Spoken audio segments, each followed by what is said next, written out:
Welcome to New Mommy at 40, a honest, informative, and non-judgmental podcast for those navigating to and through parenthood in their 40s.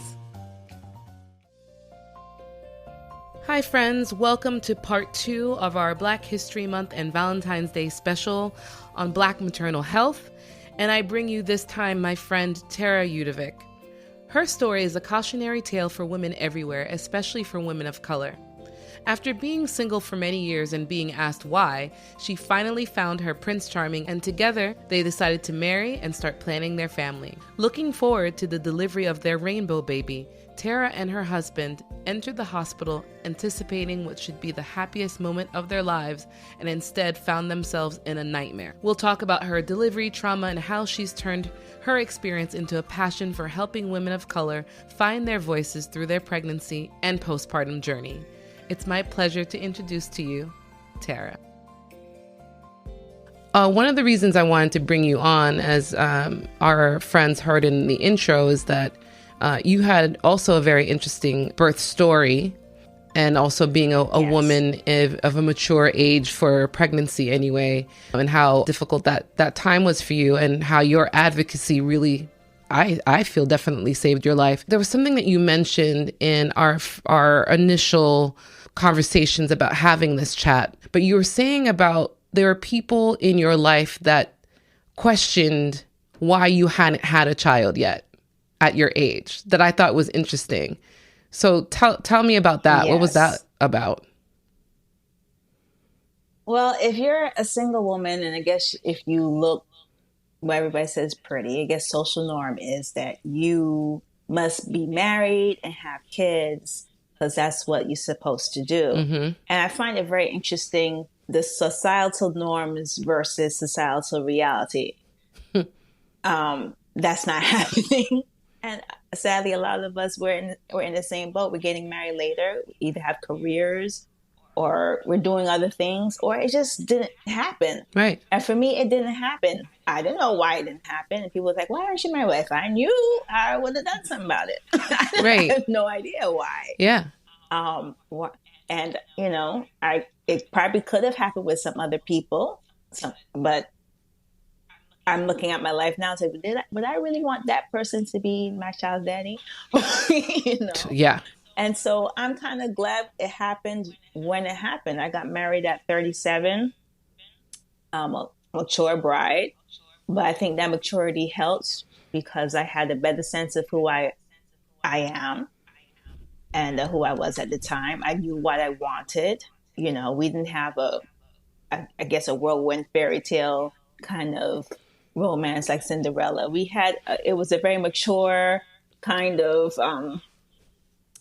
well mapped out kind of thing, I should say. We were both going in the same direction. Mm-hmm. And because of that, it piqued each other's interest. It wasn't like, oh, I thought you cute. All Yeah. butterflies in the stomach. It was more like, okay, I'm too old for nonsense. So what do you got on lay your cards on the table? Yes. Let's see.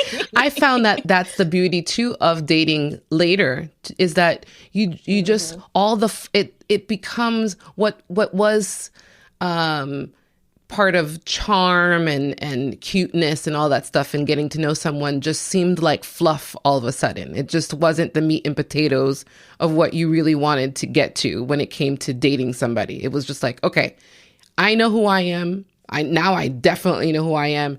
Who are you? Because you should know by now, especially if you're looking at also someone of that same age range or older. So it kind of cuts out all the extra fluff in the getting to know you part. Exactly. You can just get down to business. Like, what are your life goals? What are my life goals? How do they match? Can we help each other? Exactly. Are we compatible? Yeah. Yeah. So That's cool. But I wanted to go ahead. I'm sorry. No, you go ahead. No, please. No, my mommy brain just forgot. Mm. So go ahead. That is so real. It happens to me all the time. No, I wanted to say, do you find that as a Black woman in our community, that expectation is even higher for us to have had children and be married at this point? Even for me to have children at this point, and not necessarily married. Because I remember going to my OBGYN for my yearly physical, and she was like, well, you need to hurry up and have some kids. And I was like, well, I haven't found someone. Well, you don't need to do that. Just hurry up and have some kids before it's too late. And I'm like, okay. Right. And that didn't match So, your life values, really, right? Because you would have done that correct. already. You know, I kind of decided before I even met my husband, I wanted off the wheel. And I said, I'm going to just do things for me, and whatever happens, happens. And if people have a problem with me not being married or not having kids, that's their problem, not mine. And I'm just going to continue on. Yeah. And I think that's the best way, because the pressure of all of that is it's not good for anyone's soul, anyone's spirit. And they're not in your home. They don't know what your financial, I mean, never have I heard, in addition to those conversations, make sure your bank account's right, honey, if you're going to just go out and No. get these kids. Do you know what I'm saying? Exactly. If somebody asked me, well, do you want kids? Right. It'd be different if they asked if you like, do you want to be married? Do you want kids? You know, is this the path your life is heading? And I'll support you in that path. Yeah. But people were more like, oh, something's wrong with you. Oh, you need to go out there and find somebody. Go on this website. Go on this app. Go to this place. Go to that place. It's like, and it's when I finally stopped doing all of that and not pay attention to people. I'm like, you know, I'm just going to live my life and do me. That's when things started to happen. Isn't that true? That always seems to happen, Yeah. right? So now that you're still, your boyfriend, your husband's going to walk through that door, 5, 4, 3, 2, boom. You know? Exactly. So It's like, what do you call it? Being anxious for missing out. I forgot the term they use. It'll come to me later. okay. Probably tomorrow. But it'll come to me. But it's like when you're picking a stock, and because people say, go get this stock, and you just anxious, you go get it, and it's the wrong thing, and then it tanks the next day, and you're like, oh gosh, I'm out of all this money, because you were just being anxious and being driven. Right. And I think that's what a lot of us women who want to find that kind of relationship, we let people put us in desperate mode, and we go looking like a chicken with our heads cut off, running from here to there, and we end up in a bad situation at the end of it, when we just need to just relax, chill, and then do what you're supposed to do. Concentrate on your purpose and destiny, and then the person who's supposed to come alongside you will come. Yeah. I married somebody who was older, 13 years older than me, and he already had his life, and we talked about it, because he was like, well, you're young and you don't have any kids, and he said it'd be unfair of me to want you to come into my life, be married to me, and I not accept the fact that you might want kids, and I'm going to have to start over. So he was like, well, I'm willing to do that, because that will not be fair to you, not to give you the chance to have children. And he said, but you got a time limit on this, and when I turn this time, you better have all the kids that you need, because I can't do any more after that. That's a real sentiment, though. I mean, I get that. He did have to start all over again, because what's the age difference between Leilani and his youngest, his other youngest? Like 19 or 19 years. Wow, yeah, that's definitely 19, something. 18, yeah. So Yeah. so what was pregnancy like for you? Pregnancy was scary for me, because Leilani is actually a rainbow baby, and I had a miscarriage previously. So it was scary for me at first. And then, especially that first trimester was very rough. Yeah. It was always a worry. And then when I got to the second trimester, I was like, oh my God, I'm free, I can eat. I couldn't eat pizza, I was pretty mad about that for the Why? It gave me such heartburn. Oh, I could not she look would have at just had more hair. sauce. That's all. She just would have had more hair. Girl, That's what I couldn't even hear. Smell it. I craved pizza the whole time. That's probably why she likes pizza so much. And probably like a month after she was born, I went to the pizzeria and I said, "Give me a pie." Give me a pizza. And I would say the last trimester, it was good. It started to like nest, but then it was like, okay, it's time for you to go out, because she was kicking this one rib that I swear has a bruise on the inside of me. And I was like, "You is not. She needs to go and vacate so I can get some ease and go to sleep." But so I guess it was a mix. Yeah. I mean, I hear women saying, "Oh, my pregnancy was so wonderful." I can't say it was so wonderful, but the experience I will never give back. But it was I think it's because of the worry Yeah. from having had the miscarriage that kind of took away some of that. Let me just relax And and enjoy this time. Yeah, I mean that's real. I mean, I feel a lot of people can relate to the anxiety that comes, especially after having a miscarriage, and then now with a possible viable pregnancy, you're worried. So that's a very common feeling. Yeah. So guide us through the delivery and what that was like for you, because this is the part of the story that I feel it makes you catch your breath a little bit. So I was sleeping on the couch, and that's the only way I would get to sleep. And I had the best dream of my life. I was floating, and all of a sudden, I was dragged back to earth with this pain that literally lifted me off. And now I was high risk, of course, because of my age and because of having a previous miscarriage. So I was walking around for about 2 or so weeks, 5 centimeters dilated. So by the time we get through everything, water broke before I even left the house. And so we're going, I guess, to get to the hospital, hopefully my doctor or somebody I've seen in that practice, because it was one of those practices where you have multiple doctors. And I thought I saw most of them, except I didn't see the one I got. Of course. I got there. I'm already 7 centimeters dilated. So I only have a few more to go. And the doctor comes in, who I've never met, a male doctor, and he tells me, "Well, I don't want to be here all day." Now, this is 7 a.m. in the morning. He said, "What now?" He don't want to be here all day, so he's going to give me the drug to induce me. What? Yes. I'm sorry. I apologize if anyone's ear just popped because I said that so loud. He's like, "We don't want to be," I was like, "We're going to get induced because we don't want to be here all day."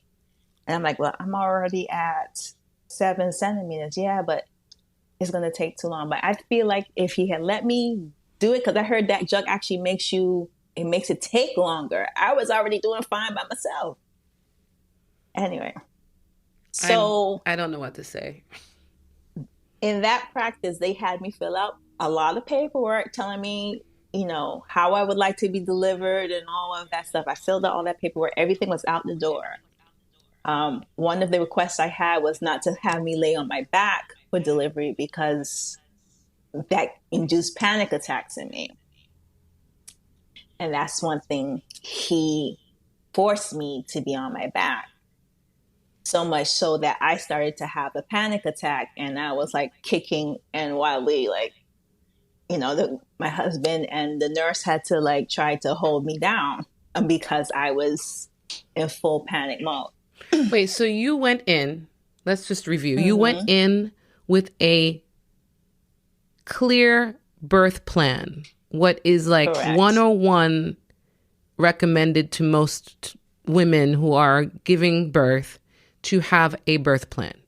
Correct. This said birth plan was given to this practice. And the one doctor that you never met, because we do know that in family practices or these types of practices, I should say, it is common for you not to get the actual doctor that you wished or, could deliver you. They've been interacting with the most over the course of the pregnancy. But this doctor completely threw out your birth plan. Correct. Even though I even had one of the nurses advocate for me to have, it came to a point where they were like, "Would you want us to change your doctor?" That's what it came down to. And it was just so much things going on. I'm in pain because I didn't have an epidural. Because by the time I was like, "Hey, I don't feel that bad right now," and I'm already here, I didn't realize that about them 2 last centimeters, how much pain those ones was. But I was like, okay, next time I understand. But I she was advocating for me to get me in a comfortable position and so forth. And he was like, okay, this is taking too long. I guess he had a golfing game. I don't know what it was. Unacceptable. Just unacceptable. So wait, who had to, Exactly. so is this the same nurse that was advocating for you? Was she forced by the doctor to hold you down? No, Oh, okay. that was a different one. The nurse who was advocating for me was actually kind of like, I guess she was the head nurse. She was the supervisor in charge, and she was going around the rooms and trying to help me out. But it probably would have been a different story if it was my regular doctor who was great and wonderful. But she ended up picking the wrong day to give birth, to get born. So like, I got the wrong No, I doctor. mean, it's so great of you. And I think also something that we as women, we as Black women are very good at making other people feel good. I think just in women as in general, because we like to take care of everybody. But what happened to you was horrible. Like you can Yeah, just now, but and it's probably the best way you can process that moment that you can never get back, right? But you were yeah. not taken care of. You were not No, respected at all. no. He didn't listen to one thing that I said. I I didn't know. I felt when the baby came out. Well, let me just say this. I felt him doing something down there. I didn't know what. And I said, "What are you doing?" He wouldn't answer me. I'm like, "What are you doing?" And he was actually cutting me without telling me he was cutting me.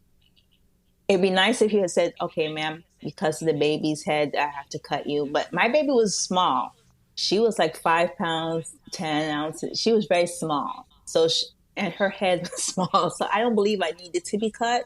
But he didn't even have the decency to explain that to me, that that's what he was doing down there. And I'm like, what is he doing? And my husband, he's nervous because he's seeing the doctor doing things. He's thinking that something is wrong and he's trying to get the baby out fast. He doesn't know what to do. And he's scared because he doesn't want, he's looking at, I got my wife here and my baby, and I don't want them to be in harm's way.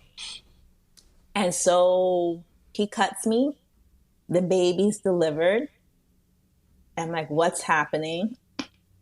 He doesn't really talk to me. He does whatever. And he said, oh, you did that like a pro. You did it without any drugs. And then he left. I'm like, okay. I was like, Wow. that's what happened. So almost felt like, lack of a better description, like almost like a kind of rape. Well, you Because were it was like things violated. being, yeah, without me being told. I'm asking questions to understand, and I think like doctors need to know, like, your patient is the person give you the most information about what you're stepping into when you're dealing with a case. And I had my body for what, 30 and 40 years at that point. I know my body best. So if I'm telling you something, you know, then you should listen to me. A little antidote before that. I was telling the nurse I had to make a bowel movement. Sorry, ladies, if this disgusts you, but this happens when No, you are giving birth this because is it feels real. almost the We same keep it way. real. Yeah, yeah, yeah. Exactly. So I'm telling her I have to make a bowel movement. She's like, no, that's the baby pressuring down. You're a first time mother. You don't know. I'm like, yes, I know what I need. I need to make a bowel movement. And she was like, no. I said, okay, I'll give you the bedpan. I went and I made a bowel movement. And I told her, I know my body. So, and I told her again, she said, no, that's the pressure and another bowel movement. And I'm like, yeah, because I'm like, I don't want to be defecating while giving birth, And it which happens. happens. It Yeah, it happens. happens. But the fact is that you knew that this was something that was a little different. You know what I mean? And it's like, what's the worst case scenario? Just bring me a bedpan. If it's the baby, Exactly. success. If it's a bowel movement, success. I mean, just give Exactly. me the bedpan. It's not that difficult to do. No. And it was just like I felt like I was fighting everybody. Every excuse was like, oh, you're a new mother. You're a new mom. You're newly pregnant. You're new this, you're new that. But like without regarding the fact that I know my body. And that's one thing my doctor that I did have, she understood I understood my body because when I was 13 weeks, I'm telling her I could feel my baby move. And she's like, no, that's impossible. Usually 20 weeks. I'm like, I'm telling you, at 13 weeks, I can feel the baby move. I know where the baby is. And I see the baby move because my stomach was pretty flat. And she was like, okay. So she put me on the table and I'm like, she couldn't find the baby's heart. I said, because you're looking in the wrong place. The baby's right here. Wow. And when she put it there was the heart. And I was like, yes, because I know my body. And after that, she never questions me when I'm saying this is happening or that's happening, because she realized I'm very in tune with my body. Yeah. So it was afterwards that was really where a lot more disrespect happened and where, I almost basically lost my life for them not listening to me at the hospital. Okay. So I'm getting a little emotional listening to you because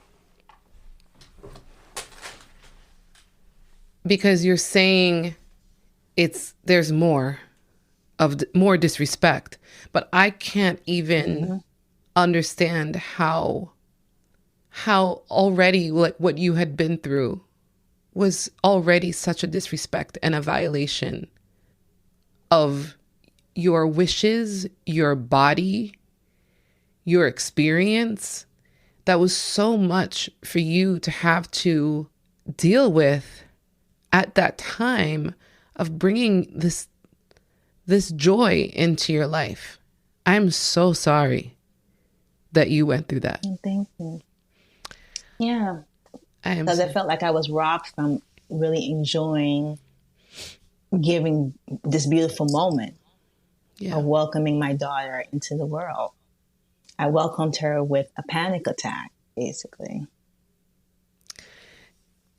Did you, before we get to the other half of this experience, did you ever get a chance to speak to the practice and to the doctor that you did have to explain what happened to you? I didn't really get to. I talked to her a little bit about it, but at that point in time, I was half delirious because of the other situation that was happening, which was more pressing at the time that I'm like, let's take care of this situation here. Yeah, you picked your battles. I just was, I think part of this discussion, I'm sorry, this is just so horrific. Part of the importance of this discussion is if someone had heard of this story, heard a story like this, and not been able to hear your voice and from your own mouth, they would have thought there must be something else that she had. I can't understand how someone could go through something like this. There's got to be something missing. When discussions come up about Black maternal experiences in this country, I feel like there's almost this disbelief of it can't be like giving birth can be difficult for anyone. But what you are describing happens so often to people.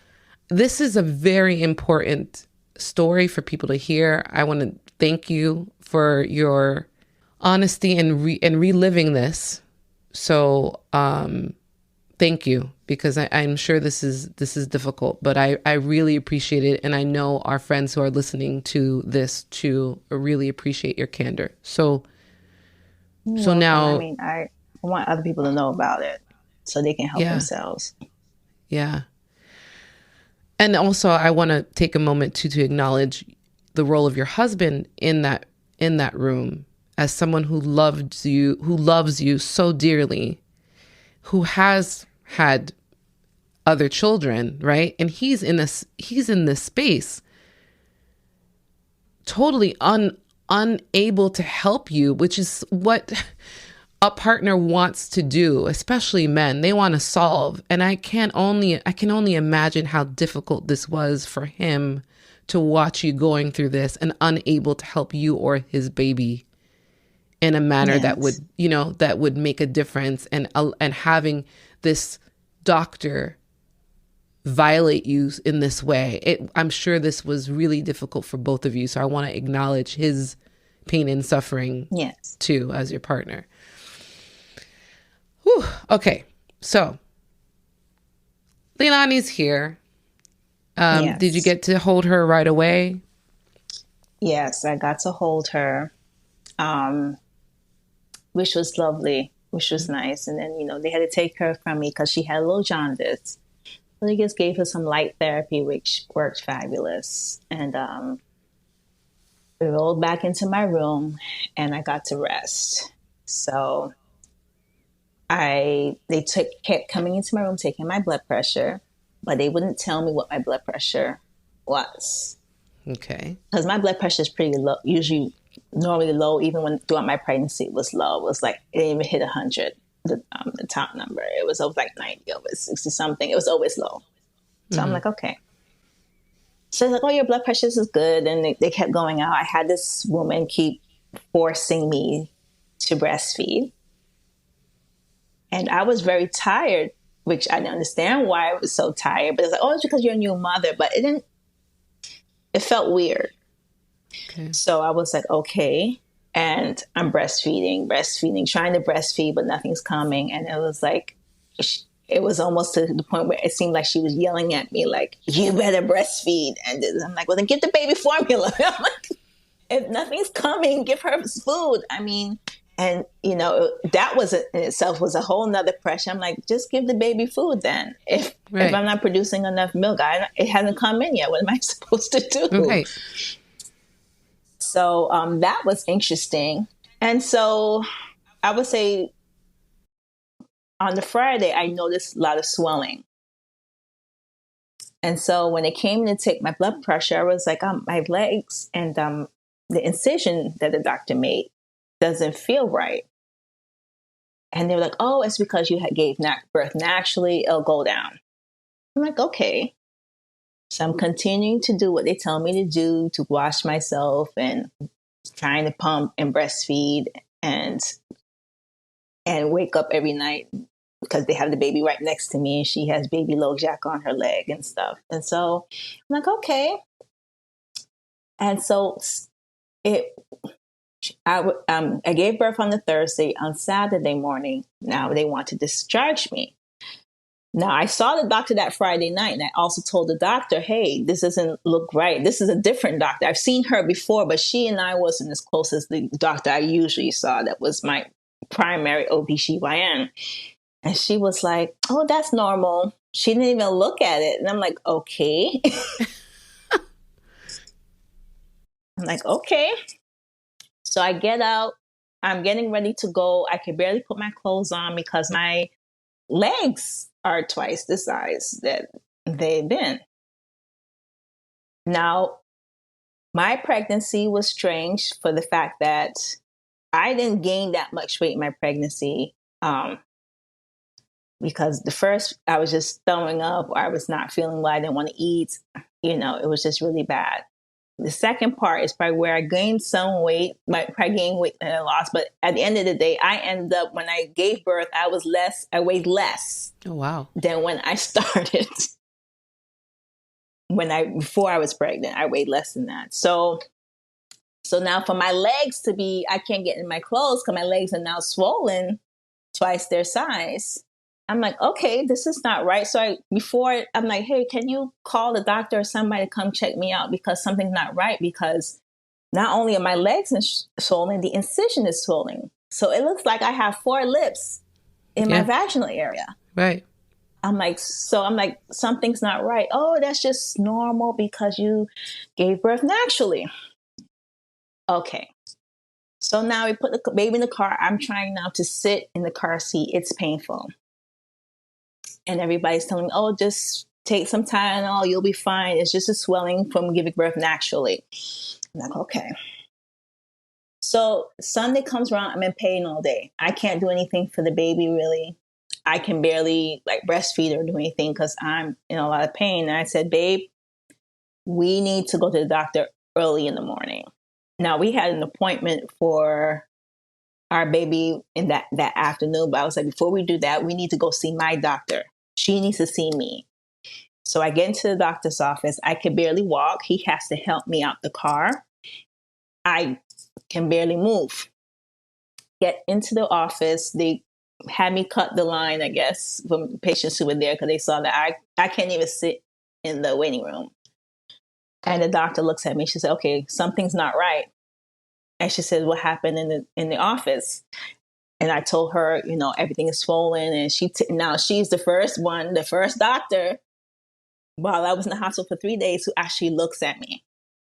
And she says, she doesn't want to say anything because these are also her coworkers, mind you. But I can see on her face the communication. She's like, "Okay, let me draw some blood." She draws blood and she says, "I'm going to give you," she had to give me codeine or something for me to walk out because I'm crying in the room because I'm in so much pain because I cannot sit. I cannot sit. Wow. And so I'm there getting blood drawn and the woman looking at me and I'm just bawling because I'm in so much pain. So she had some things. She gave me a shot to give me some kind of relief. We got the drugs that she prescribed. Went to my baby's doctor's appointment, which was another town over, and I had to be in a wheelchair, delusional, because now these drugs are making me loopy, and I cannot walk in the hospital. They're pushing me all over the hospital with the baby. So 7:00 that night, my doctor calls me, which I was like, this is an interesting call. She doesn't call me this late. And she's like, "You need to come to the hospital right now. Pack a bag. You're going to be here for some days." Oh my goodness. And I'm like, "Why?" She says, "Your blood pressure is this high." Now, then she told me, they told me afterwards the blood pressures were having before. I was like, if y'all had told me the blood pressures before, I would have told you something's wrong because my blood pressure is going up, even though it's in normal range, but that's not normal for me. So when I got to the hospital, she told me, "You have HELP syndrome." What? Can you say that one more time? What is it? HELP syndrome. HELP syndrome. Which is hemolysis, elevated liver enzyme, and low platelets syndrome. And it's a life-threatening complication, which usually happens during preeclampsia. And the only way to solve it is to deliver a baby. But I had already delivered mine. Oh. So now I'm in this life-threatening situation. And basically, they put me in the hospital 3 days trying to stop me from having a seizure or stroke. Wow. And if I hadn't been insistent, because even, family members were telling me, "Oh, this is your first baby." And I was like, no, something is not right. Something is wrong. I don't care what anybody's saying. Monday morning, I will be in that doctor's office. And good thing we had that rapport where she knew if I'm telling her something to believe me, that she had the sense to take my blood. Now, if they had take my blood in the hospital, they would have never released me from the hospital, which they shouldn't have. Well, Tara, so that's not the only reason why they shouldn't have let you. Just in you saying something's wrong, saying that the pain was unbearable, they had plenty of opportunity to actually look at the incision to see. Maybe they wouldn't have known that it was this HELP syndrome, but they would have at least seen that that's not normal. The other doctor from the practice that you had seen in passing could have looked at it, could have done the same. I mean, there are lots of opportunities here where someone could have done something to prevent you having to go home and be readmitted into the hospital. So now you head to the hospital and I basically have to give my baby to my sister-in-law and my niece, my husband's niece, and say, "Listen, I don't know what's going to happen because you hear about women not coming back all the time." And I'm like, take care of her, And I give them my daughter, and they look at me like, it was just a weird silence. Yeah. That's all I can say. Where Where did you find the strength to even to do that? When you gave Leilani to them, it was clear that from what you're saying is that you had a feeling that this could go either way. Where did you find the strength to give her to them with that much grace, with that on your mind and your heart? No, it just had to be my faith, and belief, and that I'm like, I believe that this child will live and do well, and no matter what, she has to. And so I did what I thought, any mother would do in that situation, where it's like, put her in good hands, and like, listen, take care of my child. And it didn't have to be said. They knew, take care of my child. Right. And then they were going to do their best in conjunction with your husband to raise this baby mm-hmm. without mm-hmm. you, if that was the outcome. Mm-hmm. Oh, Tara. So you walk into the hospital. Your husband is with you? Yes. And before they even give me a room, they put me in the back, and they start dumping it's a magnesium mixture into my body. They're dumping bags of it to make sure that I don't go into anything, having a seizure or having a stroke. Which was good, because my doctor was right there when I came to triage. She was right there, and she was like, immediately take her to the back. So that was the good part, and it was good having her there, because she knew me, I knew her, right. And I felt like we were a team, we were in sync, and so that was the best experience I had in those 6 days. Right. What are you enjoying about being a mother in your 40s to Leilani specifically? Like, what are you enjoying? Well, I would say that Leilani is an award-winning I should say, actress. She is a performer, and I guess if I was younger, I probably wouldn't appreciate her brilliance with that. Like little things she does, like, how did you put those things together? And she loves to like sing and perform. She does stuff on beat. I think if I was younger, I probably would not have noticed all these little things that she does. Even like the other day, she comes up to me. I call her on her phone. No, she calls me from her tablet on my phone, and she's like, "Welcome to my episode." I'm like, what? Like, where'd you get that from? Welcome to my episode. My name is Leilani. I'm like, okay. Hi, I'm your mother. I play along. And she has such a magnificent imagination. And she'll come and tell me, "Mommy, this is just pretend." I'm like, okay, it's just pretend. Aww. I got you. I loved when we were getting ready for this chat that you mentioned is that your story and your experience in motherhood so far has really made you passionate about maternal health and advocacy specifically, and also how your partner can play a role in the room with you. Tell me more about that. Tell us more about that.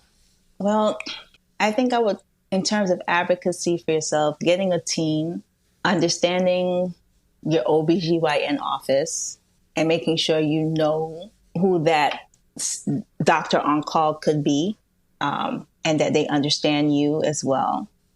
And I think learning as much as possible about, you don't have to be a doctor, but you can learn about your body. You can learn about the symptoms going through. And there's one thing that a mentor of mine told me when she found out I was pregnant, and when I had my first miscarriage, I've had others after that, was that she sat me down. She was like, "Tara, pregnancy is the most dangerous thing a woman can do." She said, "It's wonderful, but it's the most dangerous thing you can do." And I know some women, they just want to think about the good stuff, right? But you can know that the bad stuff is there and not dwell on it and still have a positive experience. You should know if your blood pressure is going up. You should know if your urine smells different.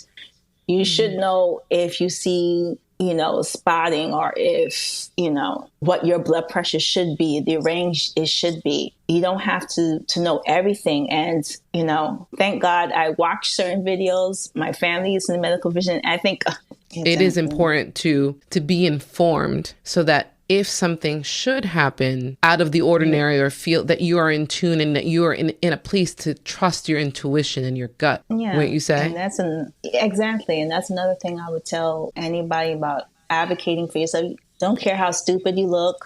It doesn't matter. You don't feel like you want to inconvenience someone. No, inconvenience them and demand to be looked at. Even if it's something and you look like a hypochondriac or whatever, it's okay, because you're still walking. You're still alive, and you could take care of your child.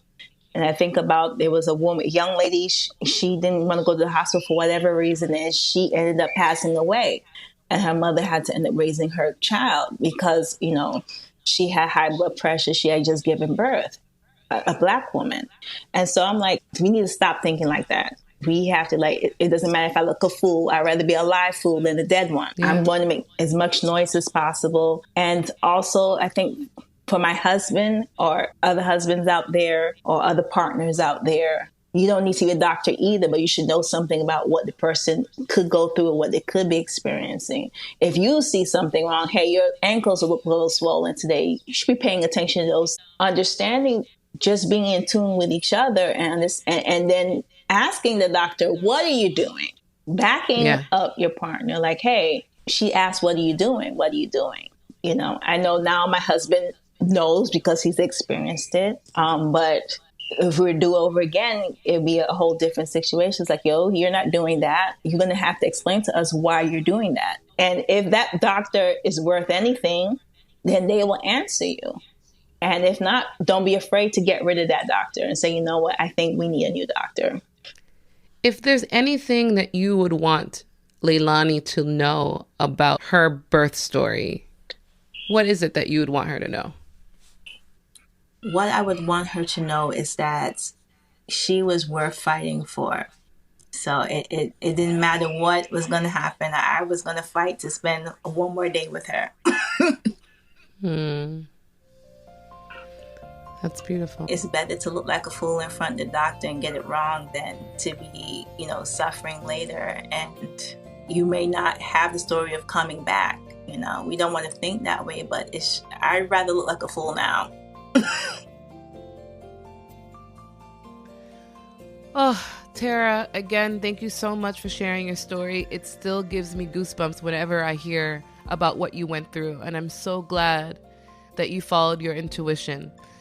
I hope our audience today, our friends here at New Mommy and 40, take the stories of these two women and help each other as women, as parents, to make sure that we never, ever hear of a situation like this happening again, where someone feels unsafe, violated, disrespected, and unimportant. Tune in next week for another episode, and don't forget to subscribe, follow wherever you're listening to this, and take care of yourselves and each other.